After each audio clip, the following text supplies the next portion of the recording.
Something happened to you somewhere along the way. You stopped becoming. I don't mean you stopped working, or stopped moving through your days, or stopped doing the things people expected of you. I know you kept going. I know you showed up. But somewhere, maybe slowly, maybe all at once, you stopped becoming. You stopped growing into the person you were always meant to be. And instead, you started protecting the person you already were. And that, my friends, is one of the most painful things a human being can do to themselves. I want to talk to you today about something that might sound frightening at first. I want to talk to you about dying. Not the death that comes at the end of life, but the death that has to happen in the middle of it. The death of the old self, the self you built to survive, the self you wore like armor for 50, 60 years, the self that got you this far, but cannot take you any further. Because here is the truth I have come to understand, after a lifetime of sitting with people, listening to their stories, walking with them through their shadows and their light. The greatest obstacle most people face is not the world outside them. It is the old version of themselves they are desperately trying to hold on to. And you feel it, don't you? You feel it in the quiet moments, late at night, or early in the morning before the day gets busy and loud. There is something in you that whispers, this is not all there is. Something that says, I haven't finished yet. Something restless and alive, pressing up against the walls of the life you have built. That is not your anxiety talking. That is not old age. That is not weakness. That is your soul trying to grow. Now I know you, not personally, but I know the generation you come from. You were raised to push through, to be strong, to not complain, to hold it together, because that is what responsible people do. You were taught that feelings were things you managed, not things you listened to.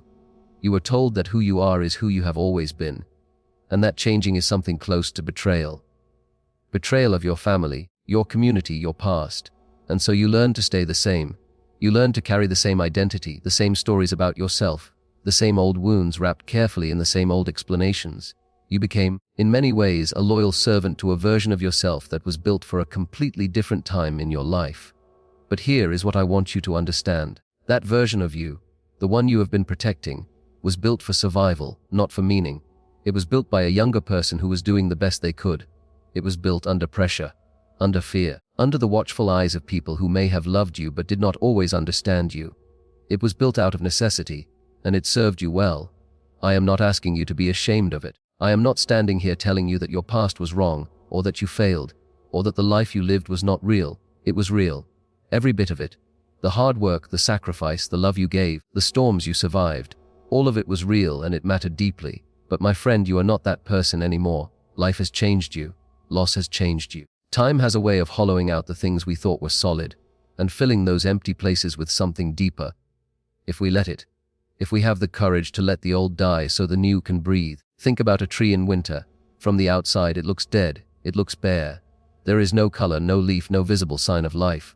Someone who didn't understand trees might look at that bare, cold thing and say, it is finished. It is done. There is nothing left. But underneath that surface, in the dark and the cold, something extraordinary is happening. The tree is pulling its energy inward. It is getting quiet. It is letting go of what no longer serves it, and it is preparing, quietly, invisibly, powerfully, for something new to emerge in the spring. You are at that point in your life. Some of you have been standing in your own winter for a long time. Some of you have lost people who defined who you were.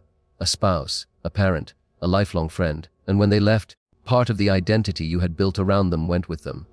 And now you don't quite know who you are without those relationships holding you in place. Some of you retired and found yourselves standing in a strange silence, because so much of who you told yourself you were had been wrapped up in what you did, your job, your role, your position, and now that is gone, and you are left standing in front of the mirror wondering, so who exactly is this person looking back at me?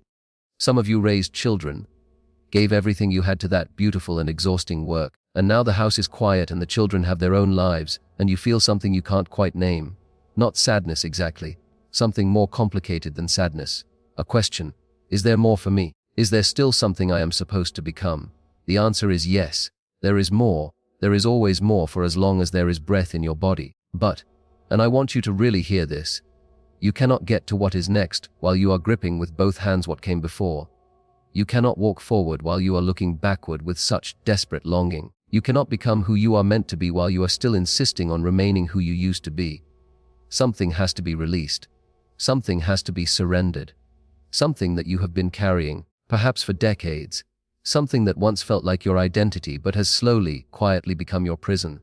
And the question that I want to sit with you in, the question I want to open up and explore together in the time we have, is simply this. What is it that needs to die in you, so that something truer can finally live? Because I believe that is the real question underneath all the other questions. Underneath the question of what to do with your days now. Underneath the question of who you are without your old roles. Underneath the loneliness and the uncertainty and the quiet ache that sometimes settles in your chest when the house gets too still. The real question is, what needs to die so that you can truly live? And I want to be honest with you right now. I want to be honest the way a father is honest with someone he loves deeply. Not brutal, not cold, but clear. Most people never ask that question. Most people spend the second half of their lives doing everything they can to avoid that question. They stay busy. They fill the silence with noise.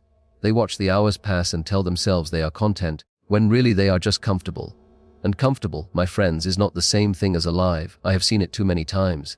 A person reaches this season of life, this rich, complicated, beautiful season, and instead of going deeper, they go smaller. Instead of expanding, they contract. They pull the edges of their world in tighter and tighter, because the tighter the world is, the safer it feels. The more manageable, the less frightening. And I understand that impulse, I truly do, because growing is frightening. Changing is frightening. Letting go of who you have been, even when who you have been has caused you pain, is one of the most frightening things a human heart can face, because at least the old pain is familiar. At least the old self, heavy as it is, feels like something solid to hold on to. But here is what I know about the human soul. It does not stop wanting to grow just because you are afraid. It does not stop reaching toward the light just because you tell it to stay still. Your soul has a direction. It has always had a direction, and when you refuse to follow that direction, when you plant your feet and say, "No, I will stay here, I will remain exactly as I am," your soul does not simply accept that and go quiet. It protests. It protests through restlessness, through a vague sadness you cannot explain, through dreams that leave you feeling hollow in the morning, through moments when you look at your life and feel, despite everything you have accomplished, despite everyone who loves you, despite all the reasons you have to be grateful, you feel that something is missing, something essential, something true. That feeling is not ingratitude. Please do not call it that. That feeling is your soul knocking on the door of your life saying, "There is more. Let me show you. Let me take you somewhere you have never been. Let me show you who you really are underneath all the layers you have been carrying." And the layers. Let us talk about the layers for a moment.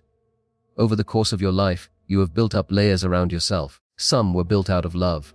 You became a mother, a father, a husband, a wife, and you poured yourself into those roles so completely that after a while, you forgot where the role ended and where you began. Some layers were built out of duty.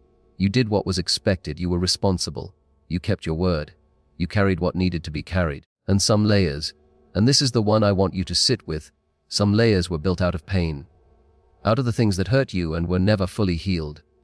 Out of the disappointments that hardened into beliefs. Beliefs like, "I am not the kind of person who gets second chances," or "It is too late for me now," or "Who am I to want something more at this point in my life?"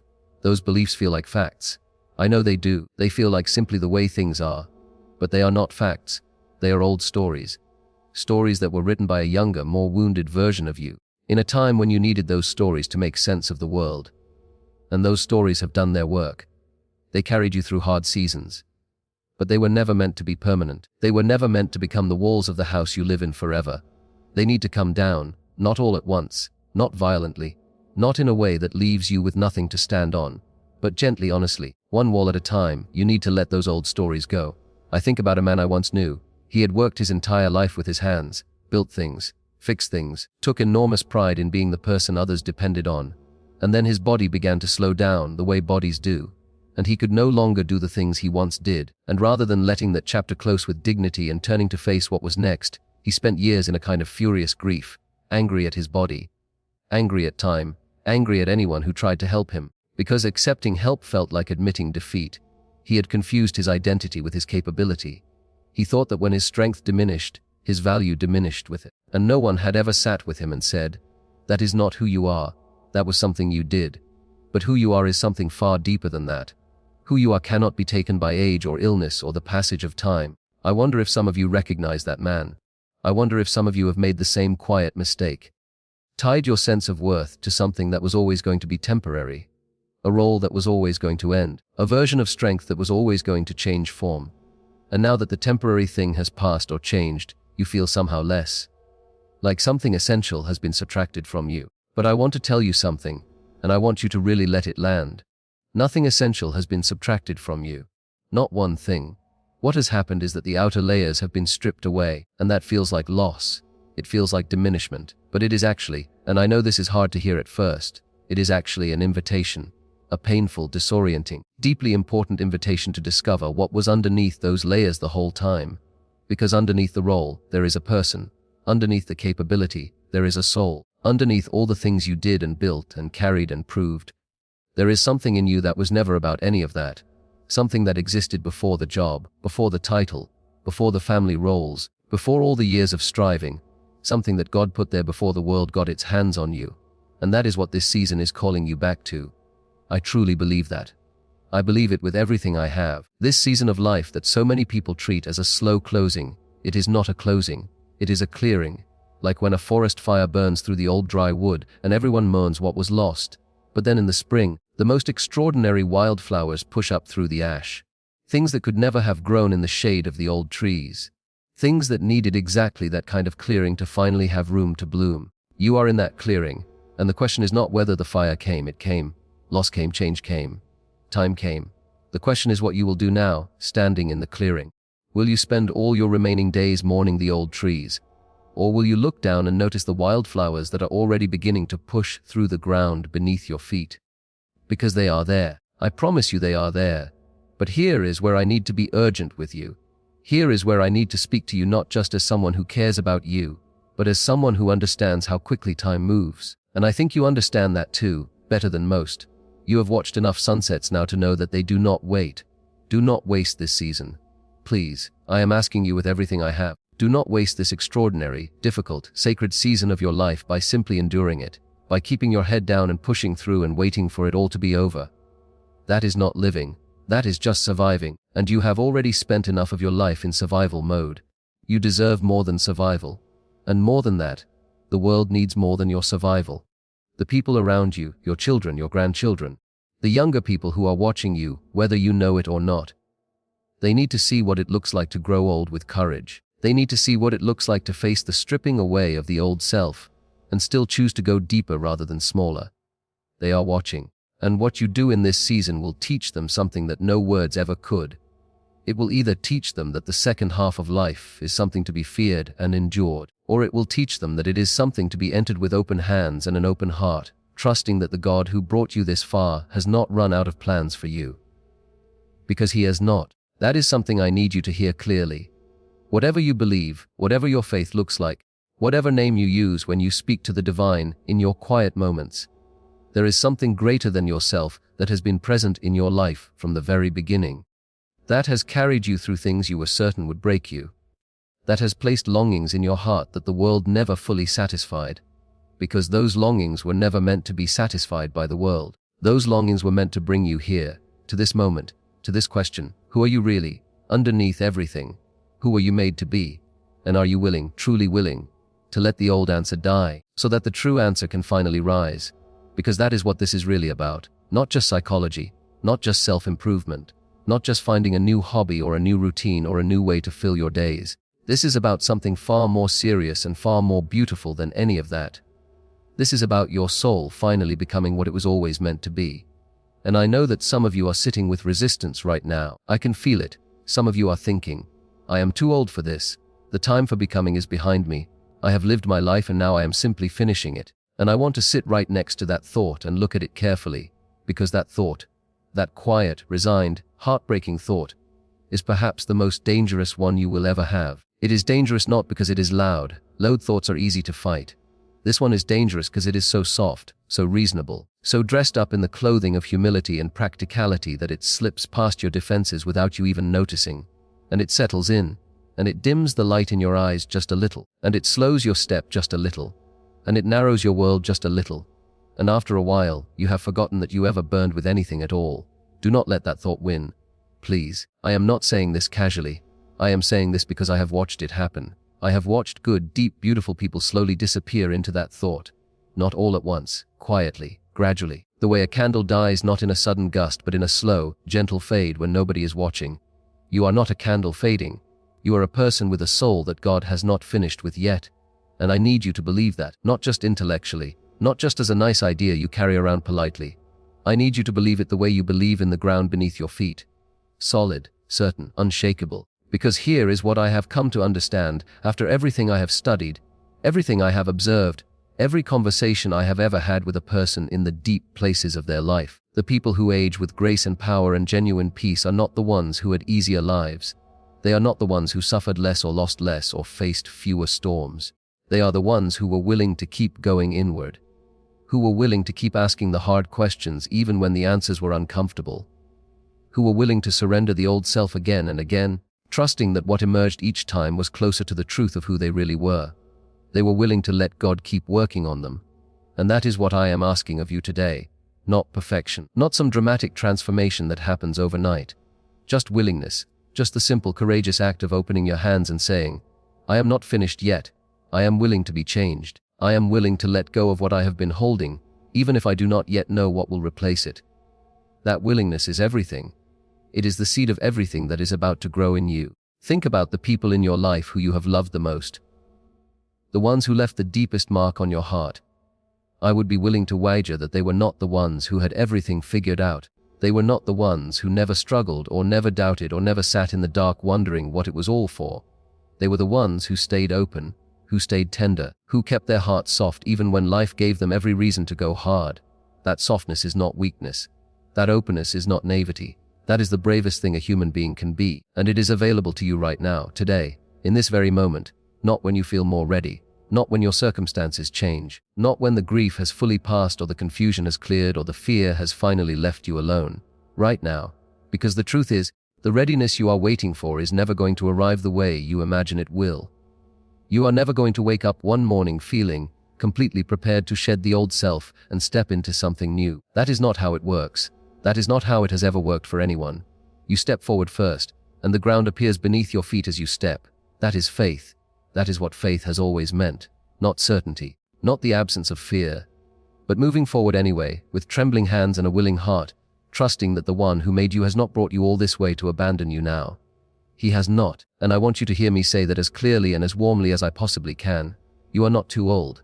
You are not too broken. You are not too far behind. You are not too tired. You are exactly where you are supposed to be, in exactly the season you are supposed to be in, with exactly enough time to become who you were always meant to be. But the becoming requires a burial. It requires you to stand over the grave of the old self. The frightened self, the striving self, the self that was built for survival rather than meaning, and say goodbye to it with gratitude and with love. Thank it for what it did. Honor the journey it carried you through, and then let it go, let it go.